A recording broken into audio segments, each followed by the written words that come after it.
Well, look what we got there. A 25 Bronco Sport with the black diamond off-road package.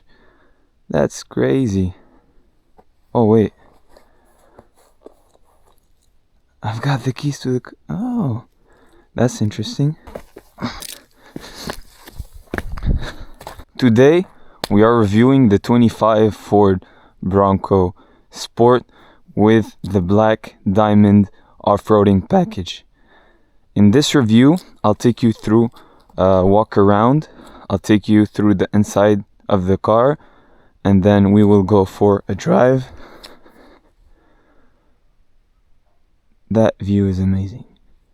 Anyways, let's go. So let's start with the front of the car. You've got your bull bar with the Bronco grille to remind everyone that you are driving a Bronco. Even if it's a baby Bronco, it is still a Bronco. You've got metal bumper, and then on the side you got your black diamond logo. This is the big bend. You've got your 17-inch aluminum wheels with your Continental AT, stands for all-terrain tires. They'll give you great grip on gravel, on dirt, on snow, on wet surfaces. And the good side is that they're not noisy.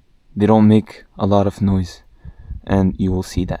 This has the safari style roof, so with the little bump here, and this gives you a lot of headroom inside the car. This is what the car looks like from the back with that beautiful view. You've got your Bronco Sport logo again to remind everyone that you are driving a Ford Bronco. Metal bumper with the tow hooks. This is a manual lift gate. It's not electric. It's not a big problem though.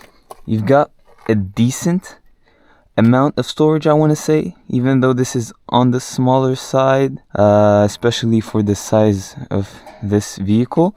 But you can fold your seats and you'll have no problem fitting anything that you want. You have this shelf here, which gives you two, I don't know why, but anyways, this, you can use it as a table too. So you just do like this, boom, and you can bring this out, have a chair here, a little cup of tea, coffee, enjoying the beautiful weather.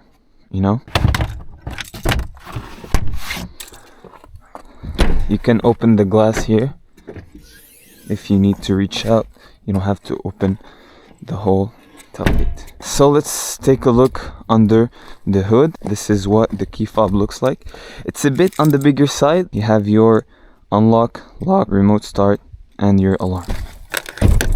So this one comes with the 1.5 liter 3-cylinder turbo engine, making 180 horsepower and 190 pound-feet of torque. This is not a powerful and fast car, but this is not what this car is meant for. This car is meant for giving you a balance between daily driving around town, and then taking it on trips like this one, off-roading. So if you want something that's fast, this car is probably not for you.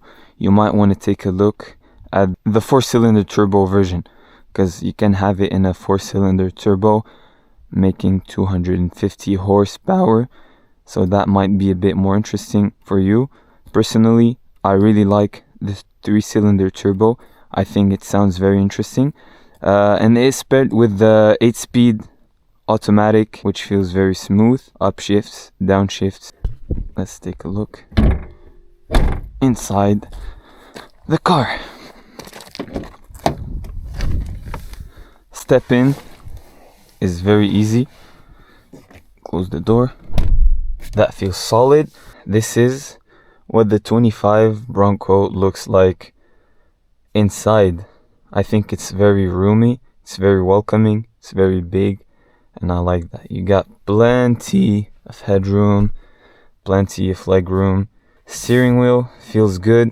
You've got your adaptive cruise control and lane assist, etc. This is your volume. This is for media control and for your gauge cluster. You've got your light controls right here. Infotainment system. I'll start the car for you and let's see the infotainment system. Let's start the car. It's a very quiet car, you know. It's not a twin turbo V8. It's a turbo 3-cylinder, so it's not loud. You won't annoy your neighbors in the morning when starting the car. Infotainment system. I really like the infotainment system on this car. It's very fast, very responsive. This is the 3.2 inches infotainment system. I really like it. You've got wireless Apple CarPlay, wireless Android Auto. I'm not a big fan of the climate controls being on the screen, but you know, you get used to it, and then it's not a big deal. Although I like me some physical climate control buttons, you know. You've got your heated seats. Down here, you've got your auto start and stop function. You can turn it on or off. This is your max defrost. You've got your indicators. This is to turn off traction control. This is to turn on your minimalistic view on the infotainment, and this is to turn on your cameras. Volume knob. I really like a physical volume knob, so this is a big plus for me. This is your start stop button. You've got a wireless charging pad with USB-C and USB outlets. Cup holders. This is your gear selector. I really like the style on this one, you know, reverse, neutral, drive, parking. This is your parking brake, and this is to turn on and off the brake hold feature. You've got your GOAT modes, which stand for go on all terrain modes. So you've got normal, and then you have slippery, eco, sport, and off-road. Leather padded armrest, feels very good, very solid, very comfy. Got storage compartment, very big. Glove box. It's a decent glove box, you know. I don't know what to say about the glove box, you know. A glove box is a glove box, okay? The seats, comfortable. I have nothing to say about that as well. They feel good, very comfortable. I've been on a little trip in this car, like a 2-hour drive, and it feels very comfortable, feels very good, and I would see myself taking a big road trip in this car. You've got your sunroof.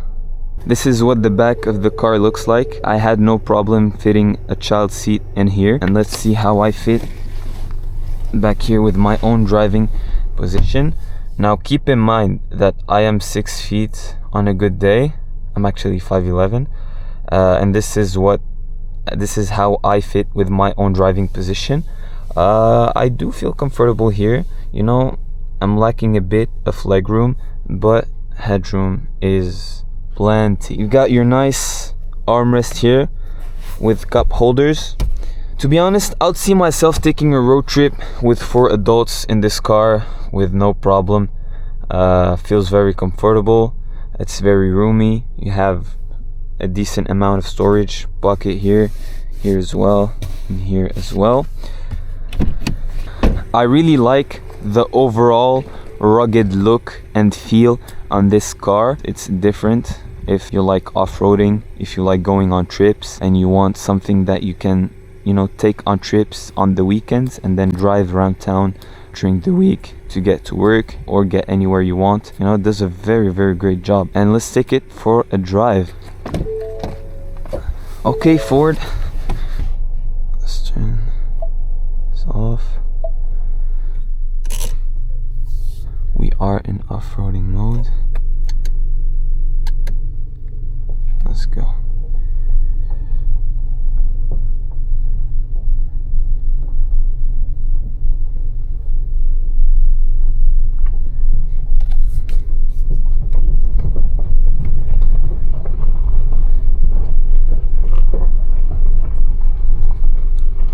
I had no problem getting up the hill.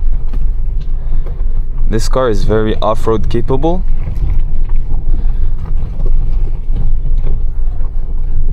Feels great. Suspension is very, very good. And those tires do a really great job at holding the car. The brakes as well.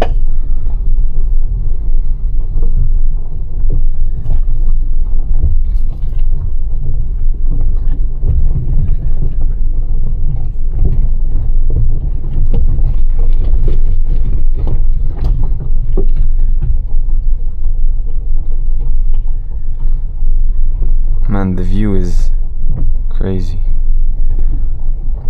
It is currently fall, so the trees are changing colors and it looks amazing.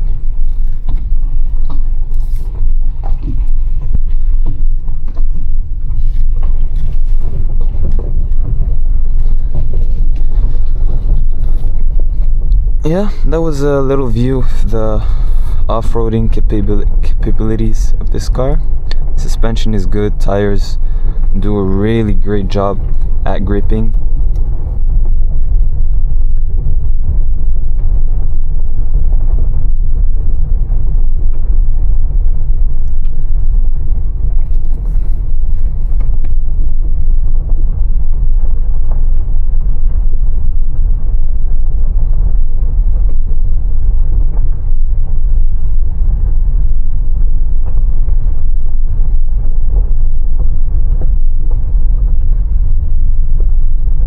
Alright, let's take it through some back road driving.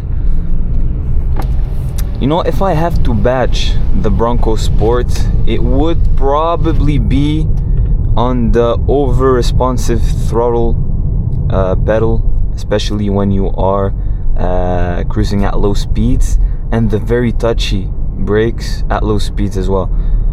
But it's something you get calibrated to, so for me it's not a big deal. I know some people don't really like it, but you know, it's easy to get used to. Once you calibrate to that, there's absolutely no problem. Another thing is that the tires are a bit squishy, if that makes sense. But again, for what they are made for, this is not a problem, because they are made for off-roading and for to go on all terrains, so it is normal. And they are very quiet, so they don't make a lot of road noise compared to other tires of the same size and the same specs. The transmission feels very good. Shifts are smooth, upshifts, downshifts. The only thing is that when you floor it, there's a little delay for the downshift to happen, and then the car gets going. Steering feels good, although you have a dead, I don't know how you call it, but there's a dead point in the center. You do this and then the car does not move, so you feel a bit of delay in the steering, but it's okay. You know, this is not a car that you'll take corners with. Let me floor it here. See, there's a delay. There was a little delay.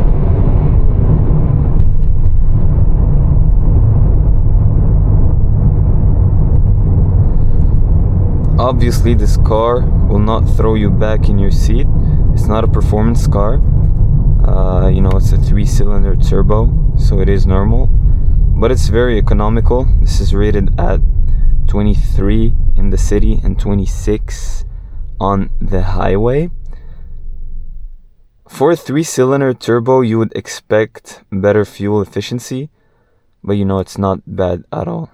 It's still very economical compared to other cars in this segment. This is very economical and very fuel efficient. If you are looking for something a bit more powerful, you might want to take a look at the 4-cylinder turbo, which makes 250 horsepower, so that's obviously more powerful. And I think that some of them come with pedal shifters. This one does not, so you have no control over the transmission. but I know that the one with the 4-cylinder turbo comes with paddle shifters. So if you're more into that, you might want to take a look at the 4-cylinder turbo version. I haven't tried it yet, but all I can say is that the 3-cylinder, I really like the 3-cylinder turbo. I think it sounds very interesting.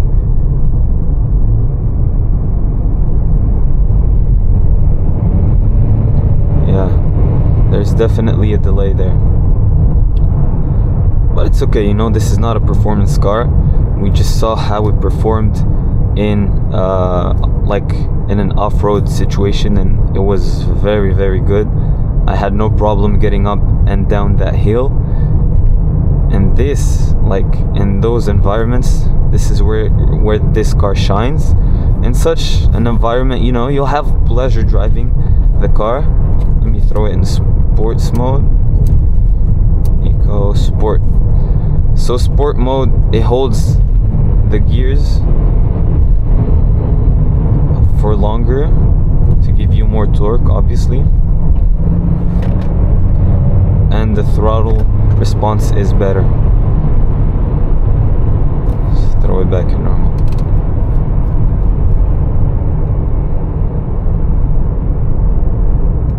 You can take long trips with this car without any problem. You know, road trips, it will feel very comfortable. It's very practical. It has a lot of storage, and it's, you know, very fuel efficient. So if you take it on a long trip, it will be very good. I can say that.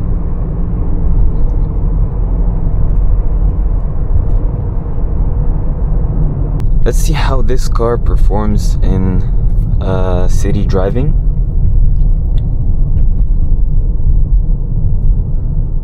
Since this car is, you know, on the smaller side, it's not a big Bronco. Driving it around the city feels very good because you can park it in tighter spots. It's more fuel efficient. It will not feel as bad as like a full-size Bronco. So I would approve it for daily driving, commuting to work, school, college, or anywhere. This is the good side, and this is what's special about this car, is that you can daily drive it, you know, during the week, commute to work, use it to go shopping, groceries, etc. And then the weekend you can take it on a trip. You can go camping, you can go hiking, you can go off-roading, you know. So I really like the practicality of this car and the fact that you can have best of both worlds, because if you want something that's, you know, more tuned for daily driving and around the city driving, you'll probably not have a car that you can take on a trip during the weekend. And if you want a car that you can only take during the weekend, then it's not going to be as fuel efficient, so you'll have to buy a daily car, you know. But this car really gives you best of both worlds. You can have something for the week that you'll take to commute to work, etc. And you can also have something that you'll use during the weekend to go on trips with your family, you know. You have lots of storage. Just get everyone in and go. And this is what's special about this car. And I think that Ford did a great job on this car. And I really think that the baby Bronco should get more attention than it gets, because, you know, everyone is looking at the Bronco because, you know, it's the big brother.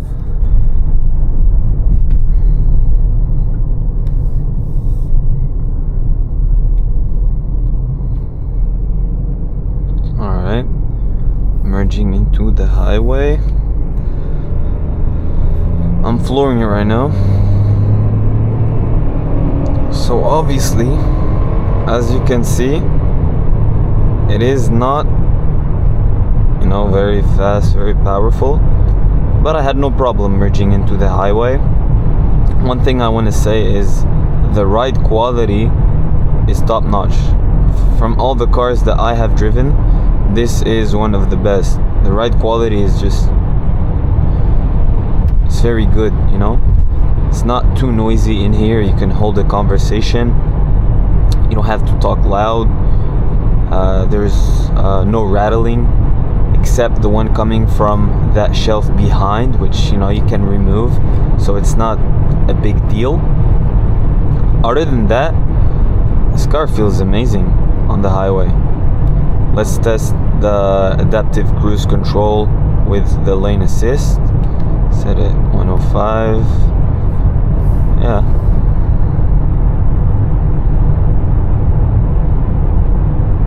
It does have adaptive cruise control, so, you know, driving through heavy traffic, it'll take some stress off of you. So that's a really good point as well. You are required to keep your hands on the steering wheel. This is not a autopilot. My conclusion on this car, I have lots of good things to say about this car. The fuel efficiency, the looks, the cool factor of this car, the 3-cylinder turbo. I really like that engine. The suspension, the ride quality, off-roading capabilities, and the cons, the gas pedal and the touchy brakes at low speeds, but that's something that you calibrate to, and then it's not an issue anymore. So apart from that, there's nothing else bad about this car. Obviously, you have like your climate control buttons here, which I'm not a big fan of, but it's not the end of the world. You get used to it, and that's it. So yeah, this is it for this car. I can't wait to review other cars of this segment. Thanks for watching. Like, subscribe for more content and more POV reviews, and comment. What do you think about the quality? What do you think about the video? What do you think about the style? If you have any suggestions, let me know, and I'll be happy to read all of your comments. Thank you very much.